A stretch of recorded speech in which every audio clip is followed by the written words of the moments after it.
Hi, this is the continuation of my solo campaign featuring From the Ashes. If you haven't seen my other session reports, I recommend that you check out the link in the description below. It will take you to the complete playlist so far of the campaign. I also want to remind you that I'm using Abraham's method, a method that I developed somewhat recently to run any adventure or campaign as a solo game master with emulated players. I'm also going to put a link in the description below to the video where I talk about Abraham's method. Now, you may remember from last time, Corvus suffered a horrifying death at the hands, or rather at the bone blade appendages of the two scythers that he encountered in the swamp.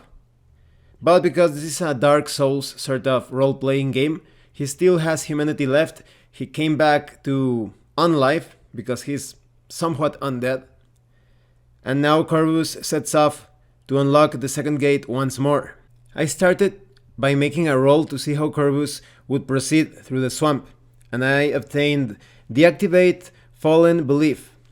So my interpretation is this: Corvus wishes to deactivate or avoid any circumstance that can make him fall once more. He believes most conflicts should be avoided in his current state. He prepares his bow and moves carefully through the swamp. He moves through the swamp with no danger, no encounters, and safely arrives to the forested area once more, thanks to the first gate, which is now open and now serves as a shortcut between zones. Corvus had already identified the pool where the ooze lies in wait, so he takes aim and starts to fire away. Despite being partially submerged, the ooze takes damage from Corvus's arrows. Corvus wins initiative after that surprise round and fires again, dissipating the ooze into harmless puddles. And I forgot to mention that Corvus removed his plate armor before, because he knows plate armor is useless against these types of oozes or enemies. So he puts his armor on again and picks up the jewels and the gold that he found inside of the pool. I made a roll to see how he would proceed, and I obtained Distract Simple Haven. My interpretation is this: he will not be distracted until he finds a haven, taking the most simple path possible. He proceeds southwest. He finds another bell hanging from a wooden post, just like in the other session. It's a similar bell, but this one reads, "Throughout the day, the wind blows." I made a roll to see how Corvus would react, and I got Beguile Deceptive Emotion.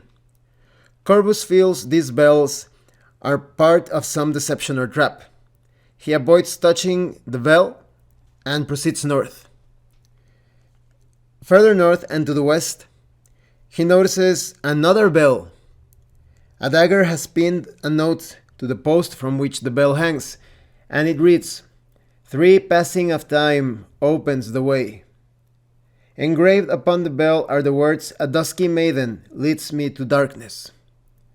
I made a roll to see how Corvus would try to decipher this sort of puzzle or enigma, and I obtained Improve Occult Evil.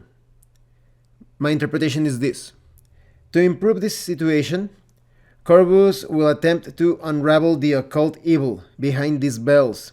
He rings the bell, and Corvus does not notice, but when he does this, just like that, 3 zombies from a different area will rise and head towards him. Corvus, of course, does not know this, so he just keeps going north. Eventually, he reaches a large tree. Its branches rise up above all of the other trees. The tree trunk seems to contain some sort of door. It is closed and no lock is evident. But suddenly, 3 walking corpses appear from the northeast, shambling towards Corvus. These are the zombies that he accidentally summoned. The cadavers win initiative this time. They shamble towards Corvus, but they do not reach him, and this gives him time to shoot 2 arrows and manages to take down one of the cadavers. One of the zombies manages to reach Corvus, but attacks in such a clumsy way that Corvus only needs to sidestep and break its skull with a potent elbow strike. That is, the zombie fumbled, Corvus backs away and shoots 2 more arrows, taking down the remaining walking cadavers. However, their grotesque appearance left him a bit shaken, so he accumulates 1 point of stress. Corvus attempts to open the door in the tree and even force it open, but it didn't work. So I made a roll to see how he would proceed, and I obtained Identify Obvious Game. Corvus decides to identify where the corpses were obviously coming from, and see what sort of part they are playing in this enigmatic game. He heads northeast and finds a huge charnel pit, with churned up earth, jutting bones, burnt flesh, and the stench of death. The trees that surround the pit are twisted and ooze a strange rancid ichor. From beneath the earth, moaning and rustling can be heard. I made a roll to see how Corvus would react. I obtained Assuage Intact Affliction. Corvus will try to assuage the danger caused by this affliction upon the ground. He leaves the place intact and proceeds further north. Moving further northwest, Corvus finds another pool of water with a tree in the middle, and hanging from one of its branches there is another bell. I made a roll to see how Corvus would react to this bell, and I obtained Deactivate Defiant Journey. Corvus recalls the ooze that defied him earlier during his journey. He will deactivate such an obvious ambush by shooting arrows into the water. 1 arrow hits something in the water, a giant slug. The hit did not wound the slug, and unfortunately, the bowstring of Corvus's bow got detached from it, so he won't be able to use his bow until he fixes it. Corvus wins initiative. I made a roll to see how he would attack, and I obtained Impressive Famous Weapon. Corvus drops his bow, draws his great sword. He has become somewhat famous for using it in this adventure, and charges at the creature.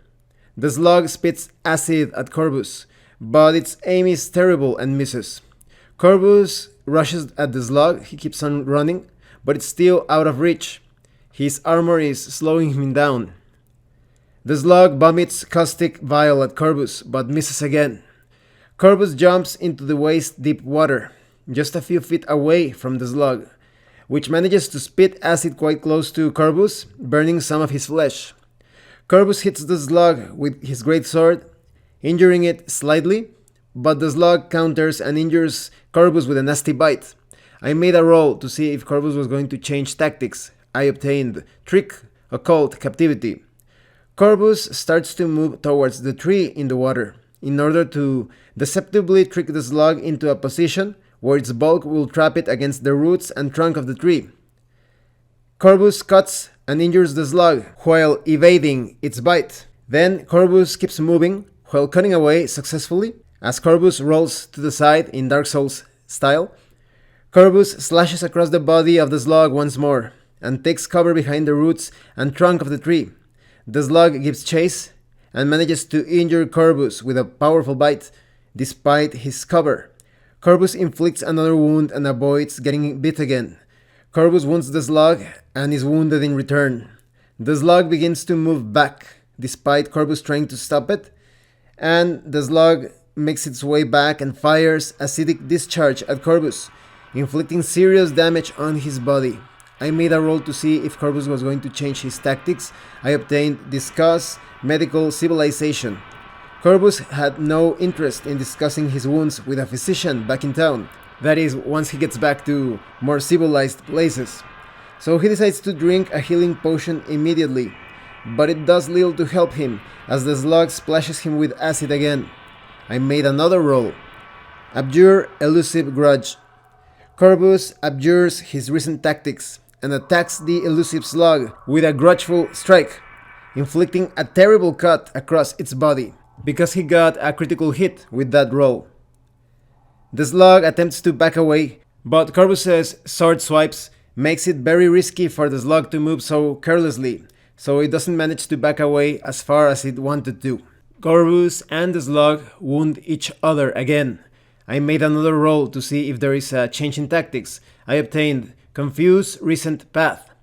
Based on this recent exchange, Corvus changes his footing along the watery path he has been treading, to confuse the slug, and he is successful. In his sidestep, he avoids the slug's attack, but he also misses, taking another nasty bite. Then I rolled to see if there were some other changes in his tactics, and I obtained Imitate Psychological Mentor. This made no sense with the situation, so Corvus attacks normally, cutting down the slug, permanently eliminating it.